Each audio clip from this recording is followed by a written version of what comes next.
नमस्कार। आज हम सिविल प्रक्रिया संहिता 1908 यानी सीपीसी के एक बहुत ही कह सकते हैं व्यवहारिक सवाल पर बात कर रहे हैं। आखिर भारत में कोई सिविल मुकदमा कहाँ दायर किया जाना चाहिए? हमारे पास इसके लिए विकिपीडिया, कुछ कानूनी ब्लॉग्स और हाँ, खुद सीपीसी के हिंदी अंशों से भी जानकारी है। हाँ, और हमारा मकसद है इन सब स्रोतों से निचोड़ निकालकर ये समझना कि सही अदालत चुनना क्यों इतना जरूरी है और सीपीसी इसके लिए क्या नियम बताता है। ये कानून, जैसा आपने कहा, 1908 में इसलिए बना था कि सिविल मामलों का निपटारा जल्दी हो, व्यवस्थित तरीके से हो। बिल्कुल।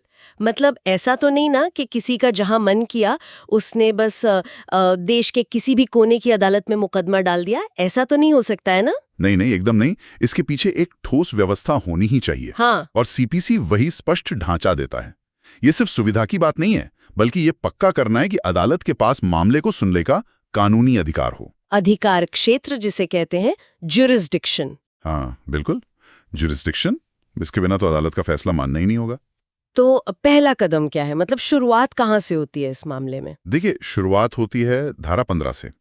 ये एक बिल्कुल बुनियादी सिद्धांत है। अच्छा, क्या कहता है ये? ये कहता है कि हर मुकदमा उस सबसे निचली श्रेणी की अदालत में दायर किया जाना चाहिए जो उसे सुनने में सक्षम हो, लोएस्ट कॉम्पिटेंट कोर्ट। अच्छा, पर ऐसा क्यों? मतलब सीधे किसी ऊंची अदालत में क्यों नहीं जा सकते? क्या वजह है इसकी? इसकी मुख्य वजह है हमारी पूरी अदालती व्यवस्था को सुचारू रखना। आप सोचिए, अगर हर कोई सीधा हाई कोर्ट या बड़ी अदालतों में जाने लगेगा। हाँ, तो वहां तो मुकदमों का ढेर लग जाएगा। एकदम सही, वो बोझ तले दब जाएंगी। तो ये सिद्धांत पक्का करता है कि मामले सही स्तर पर सुने जाएं। इससे उच्च न्यायालयों का समय भी बचता है, उनके संसाधन भी बचते हैं। समझ गई। अच्छा, अब मान लीजिए कोई मामला है जो जमीन जायदाद से जुड़ा है, कोई अचल संपत्ति, तब क्या नियम है? तब नियम काफी सीधा है। ये धारा 16 में बताया गया है। मुकदमा सामान्य तौर पर वहीं दायर होगा जहां वो संपत्ति है, जहां वो स्थित है। चाहे वो बंटवारे का मामला हो या कब्जे का। हाँ, या गिरवी रखी संपत्ति का, कुछ भी। संपत्ति जहां है, केस वहीं होगा। हाँ, मुझे वो हर्षद चिमनलाल मोदी बनाम डीएलएफ वाला मामला याद आ रहा है। उसमें शायद संपत्ति गुड़गांव में थी। हाँ बिल्कुल, और केस दिल्ली हाई कोर्ट में दायर करने की कोशिश हुई थी। हाँ हाँ। तो सुप्रीम कोर्ट ने ये कहा कि भाई, संपत्ति गुड़गांव में है तो दिल्ली हाई कोर्ट के पास जुरिस्डिक्शन नहीं है, भले ही बाकी लेन देन या पार्टीज कहीं और हों। अच्छा। हाँ, ये मामला बिल्कुल साफ कर देता है कि अचल संपत्ति के मामलों में संपत्ति का स्थान कितना ज्यादा महत्वपूर्ण है। लेकिन क्या इसमें कोई अपवाद भी है? मतलब अगर राहत या मुआवजा ऐसा हो जो प्रतिवादी के व्यक्तिगत आज्ञाकारिता से मिल सकता हो। हाँ हाँ, इसमें एक महत्वपूर्ण प्रावधान है। बिल्कुल सही पकड़ा आपने। अगर राहत ऐसी है जो प्रतिवादी से व्यक्तिगत तौर पर कुछ करवा कर, पर्सनल ओबीडियंस से पूरी हो सकती है, तो वादी के पास एक विकल्प है। क्या विकल्प है? वो या तो संपत्ति के स्थान पर केस कर सकता है, या फिर जहां प्रतिवादी असल में रहता है या अपना कारोबार करता है वहां भी कर सकता है। अच्छा, ये तो वादी के लिए थोड़ी सहूलियत हुई। जी। ठीक है। और अगर मामला किसी को, मान लीजिए, शारीरिक चोट पहुंचाने का हो या किसी चल संपत्ति जैसे गाड़ी या कोई और सामान, उसके नुकसान के हर्जाने का हो, तो उसके लिए धारा 19 है। यहाँ वादी को, यानी जो मुकदमा कर रहा है, उसे थोड़ी और, कह सकते हैं, छूट दी गई है। कैसे? वो या तो वहां मुकदमा कर सकता है जहां घटना हुई, जहां वो गलत काम हुआ जिससे नुकसान पहुंचा। अच्छा। या फिर वो वहां भी मुकदमा कर सकता है जहां प्रतिवादी, यानी जिस पर मुकदमा किया जा रहा है, वो रहता है या कारोबार करता है। गुजरात के किसी की मानहानि कर दे। हाँ बिल्कुल वही। तो उस हालत में जो गुजरात का व्यक्ति है, वो या तो मुंबई में केस कर सकता है जहां मानहानि हुई, या फिर वो कलकत्ता में भी कर सकता है जहां वो दूसरा व्यक्ति रहता है। उसके पास विकल्प है। ठीक है।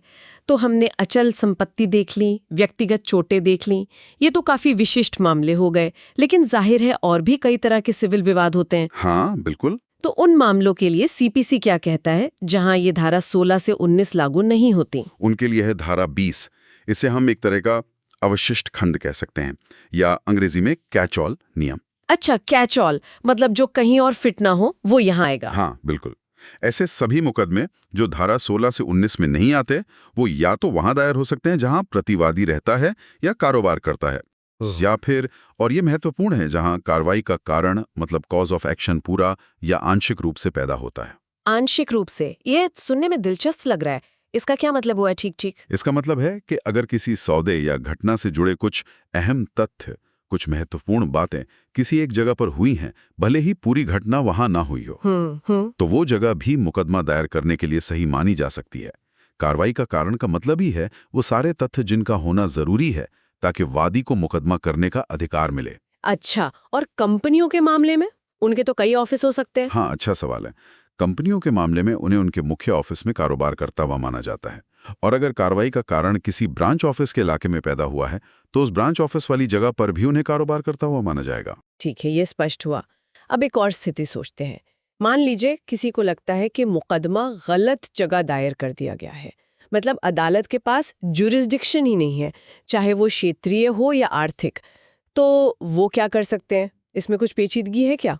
हाँ, यहाँ थोड़ी सावधानी बरतनी होती है, और यहीं पर धारा 21 बहुत बहुत महत्वपूर्ण हो जाती है। अच्छा। ये धारा कहती है कि अधिकार क्षेत्र पर अगर कोई आपत्ति है, खासकर क्षेत्रीय यानी टेरिटोरियल या आर्थिक यानी पेक्यूनियरी जुरिस्डिक्शन पर, तो वो जितनी जल्दी हो सके उठानी चाहिए। कितनी जल्दी? आदर्श रूप से उसी पहली अदालत में जहां मामला गया है और मुद्दे तय होने से पहले या उसी समय, मतलब एकदम शुरुआत में। तो अगर कोई शुरुआत में आपत्ति नहीं उठाता तो क्या बाद में मौका खत्म? ज्यादातर मामलों में हाँ, कानून यह मान लेता है कि आपने उस आपत्ति को माफ कर दिया है, वेव कर दिया है। ओहो। अपीलीय अदालत या पुनरीक्षण अदालत ऐसी आपत्ति पर बाद में तभी विचार करेगी जब दो शर्तें पूरी हों। पहली कि आपत्ति शुरुआत में उठाई गई थी, और दूसरी ये कि गलत जगह मुकदमा चलने से वाकई में न्याय की विफलता हुई है, फेलियर ऑफ जस्टिस हुआ है। अच्छा, मतलब सिर्फ तकनीकी आधार पर नहीं, असल में अन्याय हुआ हो तभी। बिल्कुल, इसका मकसद यही है कि मुकदमेबाजी बेवजह की तकनीकी आपत्तियों में न फंसी रहे और ईमानदार वादी परेशान ना हो। और वो धारा 21A, वो भी कुछ इसी से जुड़ी है? हाँ, धारा 21A तो एक कदम और आगे जाती है। वो साफ कहती है कि मान लीजिए कोई डिक्री या अदालती आदेश पारित हो गया, अब सिर्फ इस आधार पर कि उस अदालत के पास क्षेत्रीय अधिकार क्षेत्र नहीं था, उस डिक्री को रद्द करवाने के लिए आप अलग से कोई नया मुकदमा दायर नहीं कर सकते। अच्छा, यानी एक बार फैसला आ गया तो सिर्फ जगह गलत थी, इस बिना पर उसे पलटने के लिए नया केस नहीं हो सकता। सही कहा। ये मुकदमेबाजी को एक सीमा में रखने का एक और तरीका है। तो कुल मिलाकर देखें, सीपीसी एक बहुत ही तार्किक, एक लॉजिकल सिस्टम बनाता है। सबसे पहले सबसे निचली सेक्शन अदालत देखो, धारा 15। हाँ, फिर देखो कि मामला किस चीज का है, अचल संपत्ति धारा 16, व्यक्तिगत नुकसान धारा 19 या कुछ और धारा 20। बिल्कुल।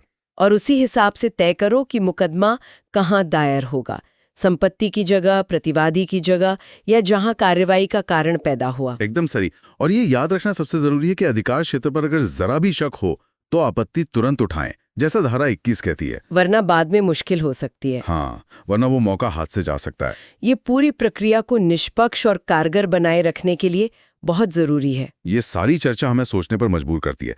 देखिए, आज का जमाना कैसे बदल रहा है, तकनीक है, रिमोट वर्क कितना आम हो गया है। हाँ बिल्कुल। तो भविष्य में ये जो पारंपरिक कानूनी परिभाषाएं हैं, जैसे रहना या कारोबार करना, इनको अदालतें कैसे समझेंगी, खासकर जुरिस्डिक्शन तय करने के मामले में? ये बहुत ही प्रासंगिक सवाल है। निश्चित रूप से ये एक ऐसा क्षेत्र है जिस पर आगे कानून को और अदालतों को विचार करना होगा। तकनीक नई चुनौतियां और नए सवाल खड़े कर रही हैं। बिल्कुल, इस पर नजर रखनी होगी।